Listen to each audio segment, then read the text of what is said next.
Теорията на числата започва в късната елинистична епоха, в Древна Гърция. През 3 век в Александрия, математиците изследват Диофантови уравнения. Диофантовите уравнения носят името на александриеца Диофант. През първото хилядолетие в Индия са създадени първите систематични методи за определяне на цели корени на Диофантовите уравнения. През 499 година Ариабхата прави явно описание на общо целочислено решение на линейно Диофантово уравнение. Теорията на числата започва да процъфтява в Европа през 16 и 17 век.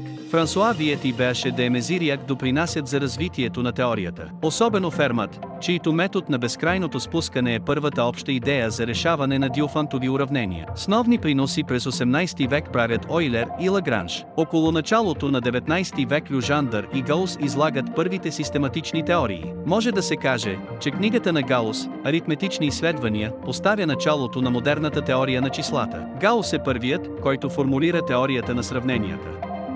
Той въвежда означението за сравнимост по даден модул. Люжандър излага законът за квадратичната реципрочност, който първоначално е формулиран от Ойлер. Независимо Гаус открива този закон през 1795 година и е първият, който дава общо доказателство. Плодотворна тема в теорията на числата е изучаването на разпределението на простите числа. Още като тийнейджър Гаус формулира хипотеза за броя на простите числа, не надминаващи дадено число, а през 1895 година Чебишев дава ограничения за същия този брой. Риман използва комплексен анализ за изследване на зета функцията. Намират се връзки между нулите на зета функцията и разпределението на простите числа. Тези открития водят до доказателство на закона за разпределение на простите числа. Хипотезата на Риман би ни дала много по-точна информация по въпроса, но все още не е известно дали тя е вярна.